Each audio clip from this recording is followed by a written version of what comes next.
రాష్ట్రంలో అధికార దుర్వినియోగం అవుతుందని మాజీ సీఎం వైసీపీ అధినేత వైఎస్ జగన్ అన్నారు. రాజకీయాల్లో వ్యక్తిత్వం, విశ్వసనీయత చాలా ముఖ్యమని తెలిపారు. కష్టం వచ్చినప్పుడు అండగా నిలబడగలగాలి అని చెప్పారు.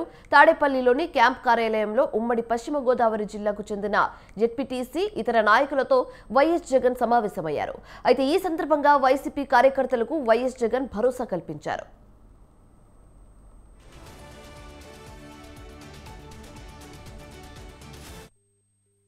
గత 5 ఏళ్లలో ప్రజలకు ఇచ్చిన ప్రతి హామీ నెరవేర్చామని వైఎస్ జగన్ తెలిపారు. ప్రతి ఏడాది సంక్షేమ క్యాలెండర్ విడుదల చేశామని, ఏ పథకానికి ఎంత బడ్జెట్ కేటాయించామో స్పష్టంగా చెప్పామని గుర్తు చేశారు. క్యాలెండర్ ప్రకారం వాటిని విడుదల చేసి అండగా ఉండేవాళ్లమని అన్నారు. ఇప్పుడు కూటమి ప్రభుత్వంలో ఆ పరిస్థితి కనిపించడం లేదని విమర్శించారు. వైసీపీ పాలనకు, టీడీపీ పాలనకు మధ్య తేడాను ప్రజలు గమనించాలని పేర్కొన్నారు. 2 ప్రభుత్వాల్లో ఎవరికి ఎంత మంచి జరిగిందనే దానిపై ప్రతి కుటుంబంలోనూ చర్చ జరుగుతుందని చెప్పారు. చంద్రబాబు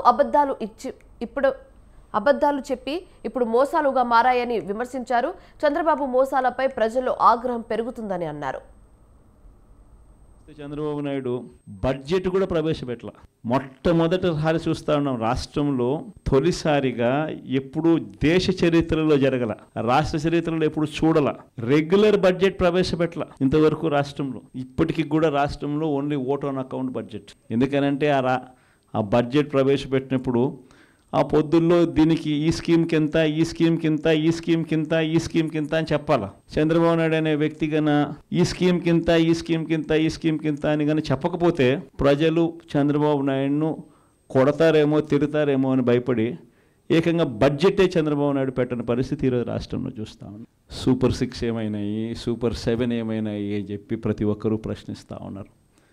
ఒకవైపున ఇచ్చిన వాగ్దానాలు ఏవి కూడా అమలు కాకపోగా, మరోవైపున పూర్తిగా చదువులైతే పూర్తిగా దెబ్బతిన్న పరిస్థితులు కనిపిస్తూ ఉన్నాయి.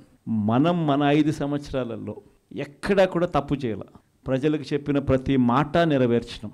మేనిఫెస్టో అన్నది మామూలుగా రాజకీయ నాయకులకు మేనిఫెస్టో ఇస్తారు, ఎన్నికలు అయిపోయిన తర్వాత దాన్ని చెత్తబుట్టలో వేసే పరిస్థితి నుంచి మేనిఫెస్టో అన్నది ఒక డెఫినిషన్ ఇచ్చి, మేనిఫెస్టో అన్నది నిజంగా ఒక బైబిల్ అని, ఒక ఖురాన్ అని, ఒక భగవద్గీత అని ఒక డెఫినిషన్ దానికి ఇచ్చి, మొట్టమొదటి రోజు నుంచి కూడా కారణాలు చెప్పకుండా, కారణాలు వెతుక్కోకుండా, కారణాలు చెప్పాల్సి వస్తే కనుక మన ప్రభుత్వంలో మనకున్న కష్టాలు బహుశా ఎక్కడా ఎప్పుడు చూసిండం.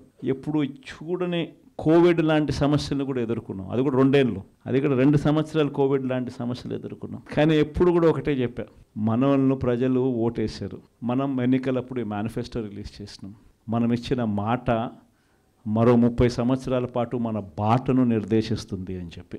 అని ఎప్పుడు కంప్లైంట్ అనేది ఎక్కడ చేయాల. పలానోడు అది చేశాడు, పలానోడు ఇది చేశాడు అని చెప్పి ఎప్పుడు కారణాలు వెతుక్కోలే.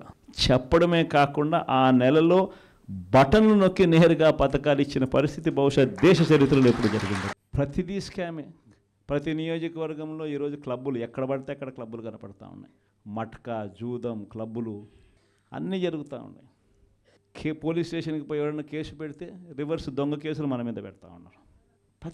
ప్రతి వ్యవస్థ కూడా ఇదే మాదిరిగా దిగజారిపోయిన పరిస్థితి కేవలం ఈ 4 నెలల కాలంలోనే కనిపిస్తూ ఉంది. మన హయాంలో ఇసుక రేటు ఉన్న రేటు కన్నా ఇప్పుడు ఇంకా ఇసుక ఎక్కువ రేటు అమ్ముతున్నారు. కనీసం అప్పుడన్నా గవర్నమెంట్ కన్నా ఆదాయం వస్తాను నేను. ఇప్పుడు గవర్నమెంట్కి ఆదాయం రాకపోగా ఉచిత ఇసుక అంటున్నారు. గవర్నమెంట్కి ఆదాయం రాకపోగా మనం అమ్మిన రేటు కన్నా ఇంకా ఎక్కువ రేటుకి ఈరోజు ఇసుక ఈరోజు అమ్ముతా ఉన్న పరిస్థితులు. మద్యం పరిస్థితి అంటే ప్రజల తరపున మనం ఉద్యమించాలా, ప్రజల కష్టాల్లో మనం భాగస్వామ్యం కావాలా. కాబట్టి మీ అందరికీ నేను ఒకటే చెప్తాను, ధైర్యంగా ఉండండి. ఈరోజు చూస్తే చంద్రబాబు నాయుడు